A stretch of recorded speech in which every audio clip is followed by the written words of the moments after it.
দর্শক, ইসরায়েলের হামলার প্রতিবাদে ফিলিস্তিনের প্রতি সংহতি র্যালি করছে বিএনপি এবং দেশের বিভিন্ন জায়গায় র্যালি চলছে। এই মুহূর্তে আমরা রাজধানীতে ঘুরে আসতে চাই, সেই র্যালির ছবিটা আমরা দেখাতে চাই দর্শক।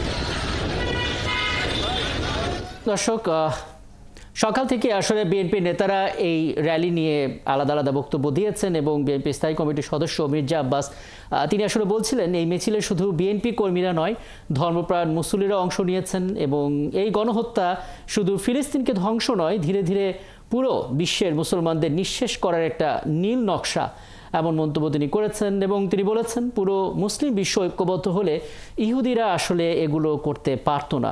যদি সুযোগ হতো, মুক্তিযুদ্ধের মতো এখানে বাংলাদেশি যুবকরা কার্যকর পদক্ষেপ নিত, তারা সেখানে যেত।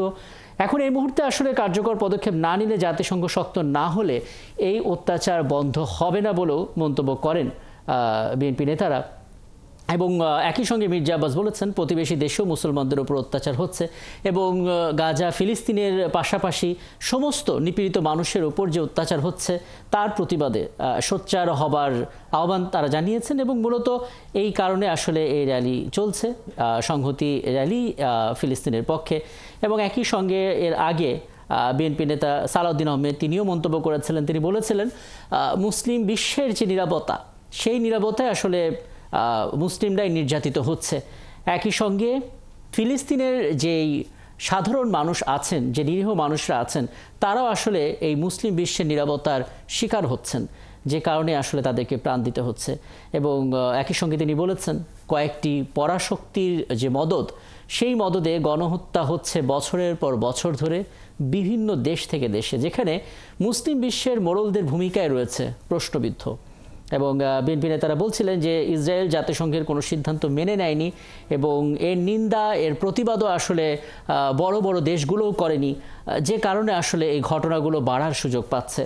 বিশ্বব্যাপী আন্দোলন চলছে, তারপরেও কিন্তু গণহত্যা বন্ধের লক্ষণটা আসলে দেখা যাচ্ছে না।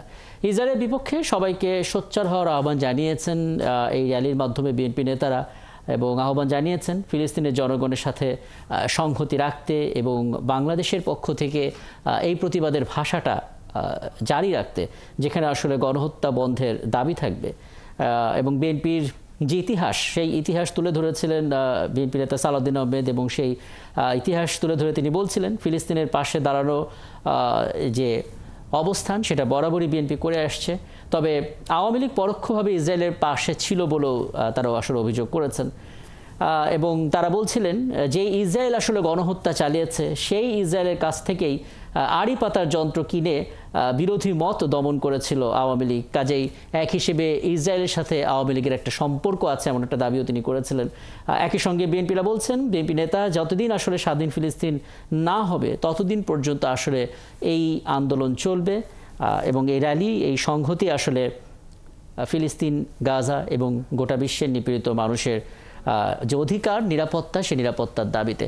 আমরা দেখতে পাচ্ছি শুধু রাজধানী নয়, রাজধানীর বাইরেও বিভিন্ন জেলা এবং বিভাগীয় পর্যায় থেকে ফিলিস্তিনের পতাকা হাতে নিয়ে ঠিক এভাবে আসলে সংহতি র্যালি যাচ্ছে এবং সেই সংহতি র্যালির মাধ্যমে আসলে সাধারণ মানুষ তাদের আসলে সেই বক্তব্যটি তুলে ধরছে। এবং একই সাথে বিএনপির পক্ষ থেকেও বিএনপির নেতারা তাদের জায়গা থেকে এই র্যালির নানা দিক তুলে ধরছেন।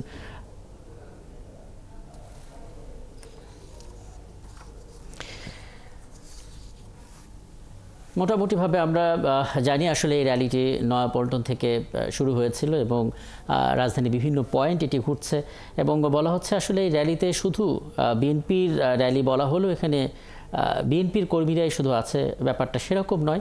আমরা এখানে সাধারণ মানুষের উপস্থিতি টের পাচ্ছি এবং এখানে বলা হচ্ছিল আসলে এটা আসলে সাধারণ মানুষের সম্পৃক্ত হওয়া, বিবেচনা বোধ, বিবেকবোধ এবং মানবতা বোধ থেকে আসলে যুক্ত হওয়ার একটা সুযোগ, এবং সেই ছবিটা আমরা দেখতে পাচ্ছি। বিএনপির উদ্যোগে আসলে এই ফিলিস্তিনের প্রতি সংহতি র্যালি হলেও সর্বস্তরের মানুষ এখানে স্বতঃস্ফূর্তভাবে অংশ নিয়েছেন। সাংবাদিকদের সঙ্গে তিনি কথা বলছেন। আমরা রাজধানীর ছবিটা তো দেখছি, আমরা রাজধানীর বাইরের ছবিও দেখার চেষ্টা করব। আমরা খবর পেয়েছি বরিশালেও বেশ বড় একটি সংহতি র্যালি হচ্ছে বিএনপির পক্ষ থেকে ফিলিস্তিনের প্রতি সংহতি জানিয়ে, এবং অন্যান্য জেলা পর্যায়েও তিনি আছেন।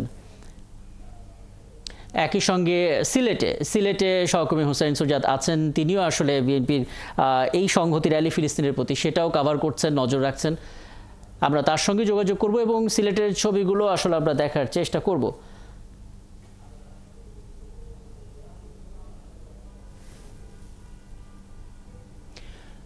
আমরা সিলেট, বরিশাল এবং অন্যান্য জেলা বিভাগীয় পর্যায়ের খবর জানবো। তবে যে ছবিটা আমরা দেখছিলাম নয়াপল্টনের, সেখান থেকে বিএনপির যে র্যালিটা যাত্রা শুরু করেছেন, শুরু থেকে তার নজর রাখছেন সহকর্মী শফিকুল ইসলাম আমাদের সঙ্গে যুক্ত হচ্ছেন। শফিকুল, আপনি নিশ্চয়ই আমাকে শুনতে পাচ্ছেন, এবং আপনার দেয়া যে তথ্য সেই তথ্যগুলো আসলে দর্শকদেরকে জানাচ্ছিলাম, এবং সময় অনেকটা গড়িয়েছে। বিএনপির অনেক নেতাই বক্তব্য দিয়েছেন, সাধারণ মানুষও কথা বলেছেন। একটু জানতে চাই আসলে কে কি বললেন, কতক্ষণ এই র্যালিটা চলবে, এরপর আসলে কি হবে?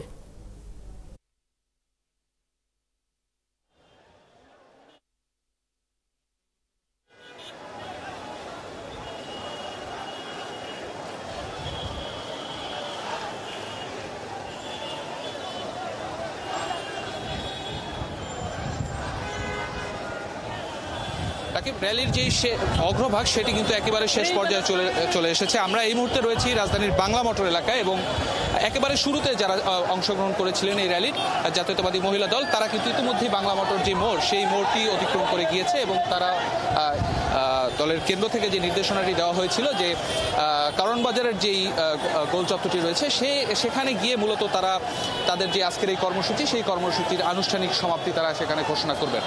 এর আগে আপনাকে একটি বলে রাখি যে রাজধানীর নয়াপল্টন থেকে এই র্যালিটি শুরু হয়, এবং রুটটি যেটি ছিল নয়াপল্টন থেকে কাকরাইল মোড় ঘুরে শান্তিনগর থেকে মালিবাগ, মগবাজার, তারপরে বাংলা মোটর থেকে কারণ বাজার পর্যন্ত, এই হচ্ছে তাদের আজকের এই র্যালির রুট। এবং সেই রুট ধরেই কিন্তু নেতাকর্মীরা ধীরে ধীরে তাদের যেই র্যালি সেই র্যালিটি নিয়ে এগিয়ে আসছেন, এবং তাদের মুখে আমরা যে স্লোগানগুলো শুনতে পাচ্ছি, ইসরায়েল বিরোধী যেই স্লোগান তারা সেগুলো দিচ্ছেন, এবং এই ফিলিস্তিনে যে গণহত্যা সংঘটিত হচ্ছে অবিলম্বে যেন সেই গণহত্যা বন্ধ করা হয় সেই ধরনের স্লোগান তারা এখান থেকে দিচ্ছেন। এর বাইরে এই র্যালির পূর্বে নয়াপল্টনে যে সমাবেশটি অনুষ্ঠিত হয়েছে সেখানে দলটির কেন্দ্রীয় নেতৃবৃন্দ যারা রয়েছেন, স্থায়ী কমিটির সদস্য সহ কেন্দ্রীয় নেতারা, তারা সেখানে বক্তব্য রেখেছেন, এবং সেই বক্তব্যে মূলত আমরা যদি বলতে চাই যে তাদের আজকে বক্তব্যের মূল কথাই ছিল ইসরায়েলি বাহিনীর যে বর্বরতা এবং নৃশংসতা, সেই নৃশংসতা শুধু কিন্তু ফিলিস্তিনের মুসলিমদের উপরেই না, তারা কিন্তু ধীরে ধীরে পুরো বিশ্বের যত মুসলমান রয়েছে তাদের নিঃশেষ করে দেওয়ার একটি নীল নকশার অংশ হিসেবে তারা আজকে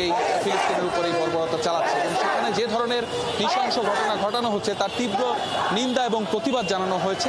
পাশাপাশি যে দাবিটি তোলা হয়েছে যে ইসরায়েলের যে পণ্য সেই পণ্যগুলো আমরা যেন বয়কট করি, বয়কট করার মধ্য দিয়ে আমরা তাদের এই গণহত্যা বা নৃশংসতার প্রতিবাদ যেন জানাই, সেই বিষয়টি বারবার তাদের বক্তব্যের মধ্যে আমরা দেখতে পেয়েছি। এবং পুরো বিশ্বের যত মুসলিম সম্প্রদায় রয়েছে, মুসলিম ক্ষমতাধর যে রাষ্ট্রগুলো রয়েছে, সেই ক্ষমতাধর রাষ্ট্রগুলোরও একটি শক্ত অবস্থান তারা এই আজকে র্যালির পূর্বে যে সমাবেশ সেই সমাবেশ থেকে প্রত্যাশা করেছেন। সর্বোপরি যদি বলতে হয় এই ফিলিস্তিনের গাজা এবং রাফা, আপনি জানেন ইতিমধ্যে তাদের ইসরায়েলি বর্বরতায় কিন্তু ইতিমধ্যে নিঃশেষ হয়ে গিয়েছে, পুরো বিরান ভূমিতে পরিণত হয়েছে ফিলিস্তিনের গাজা এবং রাফার যেই অঞ্চল সেটি, এবং ধীরে ধীরে তারা পুরো ইসরায়েলকে আসলে নিঃশেষ করে দিতে চায়। এর বিরুদ্ধে শক্ত অবস্থান নিতে জাতিসংঘের যেই ভূমিকা সেই ভূমিকাকে প্রশ্নবিদ্ধ বলে মন্তব্য করেছেন বিএনপির কেন্দ্রীয় নেতারা। সবকিছু মিলিয়ে যতদিন না পর্যন্ত ইসরায়েলের এই বর্বরতা, এই গণহত্যা বন্ধ না হয় ততদিন পর্যন্ত বাংলাদেশের পক্ষ থেকে যতটুকু করা সম্ভব ততটুকু বিএনপি এবং সরকারের প্রতিও তারা আহ্বান জানিয়েছে যেন সরকার একটু শক্ত অবস্থান নেয় এবং এই গণহত্যা বন্ধের যে পদক্ষেপগুলো আন্তর্জাতিক সম্প্রদায়ের নেওয়া উচিত সে বিষয়ে বাংলাদেশের অন্তর্বর্তী সরকারও যেন ভূমিকা গ্রহণ করে সেই প্রত্যাশাটি তারা এখান থেকে করেছেন। তো আমরা রয়েছি র্যালির সঙ্গে, আবহাওয়া কিছুটা প্রতিকূল আমরা দেখতে পাচ্ছি, কিছুক্ষণ আগে খরা রোদ তীব্র তাপ ছিল আমরা দেখতে পেয়েছি, কিছুক্ষণ আগে আমরা দেখতে পেলাম যে এখানে আসলে দমকা বাতাস বইছে, ঝোড়ো হাওয়া, বালুঝড়ের মতো একটি পরিস্থিতি। এরকম একটি পরিস্থিতির মধ্যেও কিন্তু এই যে র্যালি সেটি কিন্তু অব্যাহত রয়েছে এবং ধীরে ধীরে আমরা যতটুকু খবর পেয়েছি র্যালির যেই শেষ ভাগটি সেটি এখনও আসলে মৌচাক মার্কেটের যে এলাকাটি রয়েছে সেই এলাকা এখন অতিক্রম করছে। তো আমরা এই মুহূর্তে রয়েছি বাংলা মোটরে। আমরা কিছুক্ষণ পরে হয়তো কারণ বাজারে যাব, সেখানে যেই এই র্যালি শেষ হওয়ার কথা যেখানে সেখান থেকে আপনার সাথে যুক্ত হওয়ার চেষ্টা করবো। তো রাকিব, এখন পর্যন্ত এই ছিল আমার কাছে। অনেকগুলো তথ্য আসলে জেনে নিলাম শফিকুল। নিশ্চয়ই আপনার কাছ থেকে পরবর্তীতে আরও আমরা তথ্য জানতে পারবো। আমাদের সঙ্গে যুক্ত ছিল সহকবি শফিকুল ইসলাম এবং ফিলিস্তিনের প্রতি যে সংহতি, সেই সংহতি জানিয়ে র্যালি করছে বিএনপি। শুধু রাজধানী নয়, রাজধানীর বাইরেও চলছে এবং সেই খবরগুলো আসলে আমরা জানাচ্ছিলাম দর্শক।